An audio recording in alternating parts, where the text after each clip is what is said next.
Salam alaikum, mbokk Sénégal. Salam alaikum à tous les compatriotes sénégalais de la diaspora. Sen mbokk, sen xarit, sen frère, Amidou Ly, secrétaire général mouvement pour la réforme et la défense de la République, la relève.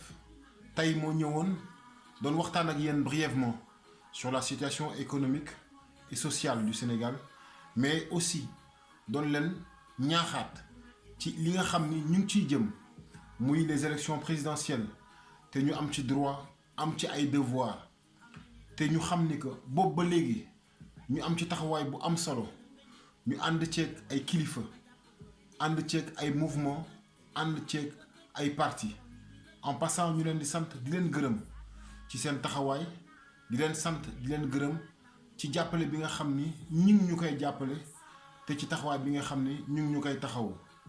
Aujourd'hui, le mouvement pour la réforme et la défense de la République vient parler aux Sénégalais, vient parler à tous les compatriotes pour que, ensemble, unis, au moins une fois dans l'histoire du Sénégal, que nous puissions arriver à nos fins.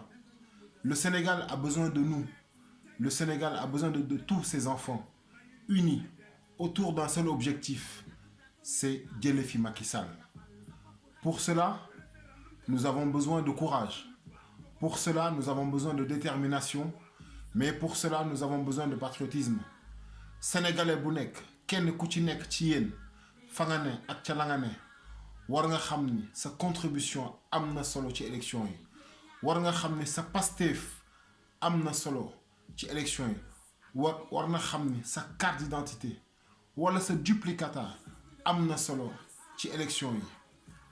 Bu ñu bàyyi dara bu ñu tayal dara nañu dem jege ji suñu consulat yi nañu dem laajte nañu woote au niveau du consulat au niveau des commissions électoraux nañu jege au niveau des bases électorales bu ñu bàyyi dara walilaay wa rasuli. Pour une fois dans l'histoire du Sénégal, la jeunesse, tout âge confondu, les Sénégalais, il faudrait qu'ensemble qu'on essaye, je dis bien qu'on essaye pour une fois de s'unir. Nañu bàyyi particularité yi nañu bàyyi mouvement yi de côté nañu bàyyi parti yi de côté nañu bàyyi communautarisme de côté te ñu nekk ay sénégalais ànd nekk un seul homme uni comme cette grande coalition qui aujourd'hui a montré l'image. Je voudrais citer la coalition Idy 2019, du jamais vu dans l'histoire du Sénégal. Du jamais vu dans l'histoire du Sénégal.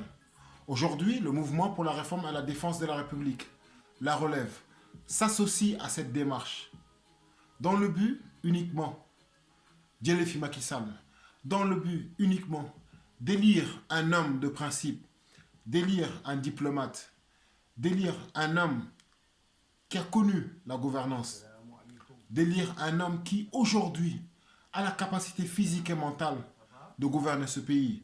J'aimerais citer le président Idrissa Seck. Oui, nous nous associons à cette logique. Oui, nous nous associons aujourd'hui à cette coalition.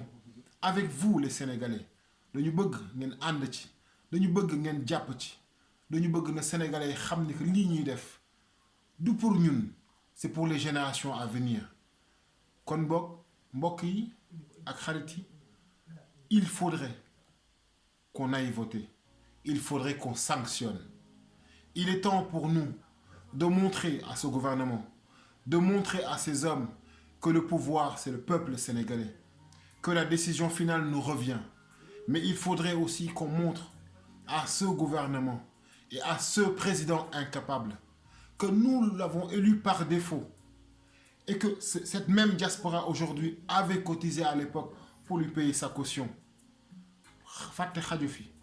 Kon bëgg naa ñu delloo si waat xel yi bëgg naa ñu àndaat ak foo mënti nekk ci base boo mënti nekk ci coalition boo mënti nekk nañu ànd ñun ñëpp booloo def say.